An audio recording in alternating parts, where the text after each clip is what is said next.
Et nous voici revenus à notre point de départ, à cette matière plus précieuse que tout l'or, le diamant et le pétrole du monde réunis, à cette matière mi-vivante, mi-inerte, aux frontières même de la vie.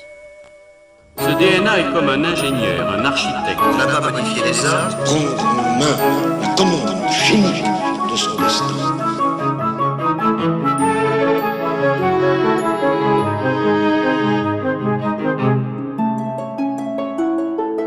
Me voici sur la route.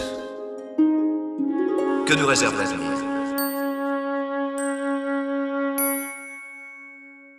Quand vous vous déplacez dans un monde post-apocalyptique, une règle mathématique vient souvent vous rappeler à la réalité.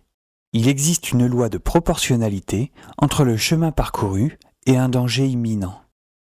Cela fait un peu plus de 2 heures que je roule sans problème, mais la DeLorean vient de repérer un obstacle dans 400 mètres, soit 1 kilomètre avant le laboratoire de mon père.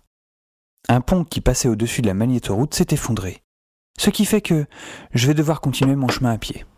Oh, ça commençait à me manquer de toute façon. Allez John, t'as l'habitude, grimpe dans le sac. John frotte sa patte sous mon siège. Oh, je vais finir par penser que c'est lui le vrai héros de toute cette histoire. Oh putain, le Toki! Oh, j'ai failli zapper. Le sac à dos rempli de matériel, de vivres et même d'un chat, je m'éloigne à regret de la DeLorean. Le monde ici n'est pas très différent de celui auquel je suis habitué. La magnétoroute est entourée par ce qui semblait être des anciens champs, il y a bien longtemps. Certainement des colzas, mais à la place de leur couleur jaune comme à votre époque, ceux-ci sont d'un bleu assez profond. Mutation génétique et sélection naturelle, je vous apprends rien, non ?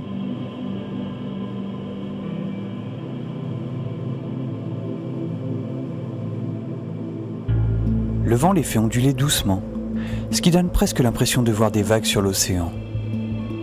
Lee serait heureux ici. Le GPS indique que je peux traverser le champ pour rejoindre le laboratoire de mon père. Je distingue de grands bâtiments quelques centaines de mètres derrière. Ça doit être ça. Je dis, ça doit être ça, je devrais m'en souvenir. J'y ai vécu, enfant. Ma mère, ma sœur et moi y avons rejoint mon père quelques mois avant la guerre génétique. Ça fait trop longtemps pour que je m'en souvienne clairement, mais par moments des images reviennent. Certaines reviennent beaucoup plus que d'autres d'ailleurs. La nuit, dans mes cauchemars, je revois la mort. Beaucoup de personnes pensent qu'une attaque génétique va créer des mutants. C'est vrai à long terme. À court terme, c'est la maladie et la mort qui l'emportent. Je me souviens de ma mère, de l'opération pour installer les biopuces, du berceau de ma sœur.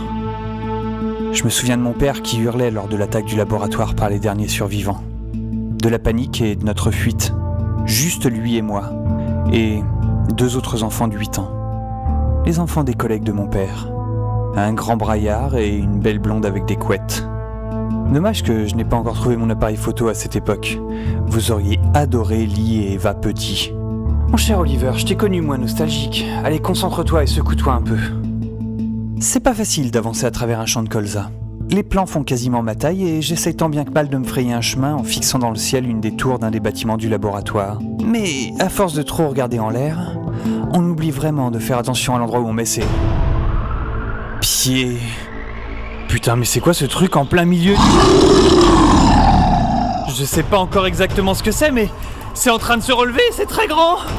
Oh, du genre qui vous fait carrément de l'ombre. Oh putain, on court, on se casse. Putain, mais je suis tout petit par rapport à ce quoi, putain, j'ai jamais vu ça. Ça fait au moins 4 mètres de haut. On dirait sérieusement un troll sorti tout droit du Seigneur des Anneaux. Et le pire, c'est qu'il s'est mis à me poursuivre. Ah, je commence à avoir l'habitude de m'enfuir à chaque fois maintenant. Ouais, et ben en même temps, c'est certainement pas le meilleur moment pour devenir courageux, putain. Je suis David contre Goliath. David contre ce putain de Goliath. Ses jambes font ma taille, il me rattrape. Et la seule chose qui l'en empêche pour l'instant, c'est qu'il me voit certainement pas très bien à travers le colza. Ma petite taille est mon avantage, pas ma vitesse. En même temps que je cours, j'essaye de réfléchir à ce que cela implique. Je change brutalement de direction.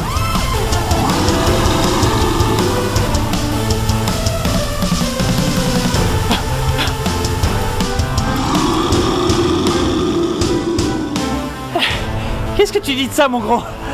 T'arrives à me voir, là? Oh putain, il m'a vu! Il vient de frapper le sol de toutes ses forces. Si j'avais pas esquivé, j'aurais fini en gazpacho. La purée de tomate, hein, pas l'azote liquide. Oliver, il y a des moments pour les blagues nulles et des moments pour sauver sa vie. Tu bouges, nom d'un chat. Je pars en courant, en continuant à changer rapidement de direction tout en essayant de continuer à me rapprocher du laboratoire de papa. Le troll, je vais l'appeler ainsi, semble perdu. Il me charge dans toutes les directions. Je vais continuer d'avancer en zigzagant, ça semble fonctionner. C'est quand même dingue. Depuis le temps que je me promène dans ce nouveau monde, j'ai jamais rencontré un tel truc de malade. Il me reste tellement de choses à découvrir. Oh, une fois de retour avec les biopuces, je demande à Dr Lemort de me confier la DeLorean et je repars à l'aventure. J'aimerais bien jeter un dernier coup d'œil au troll. J'ai mon appareil photo sur moi et je serais pas contre un petit cliché souvenir. Je sors ma tête hors des plans de colza. Ah, il est où ce con? Je le vois plus. Quand vous vous déplacez dans un monde post-apocalyptique, une seconde règle mathématique vient souvent vous rappeler à la réalité. Il existe une loi qui dit que lorsque vous ne voyez plus votre ennemi, c'est qu'il est derrière vous, prêt à vous assommer avec un bras pesant plus d'1 quintal.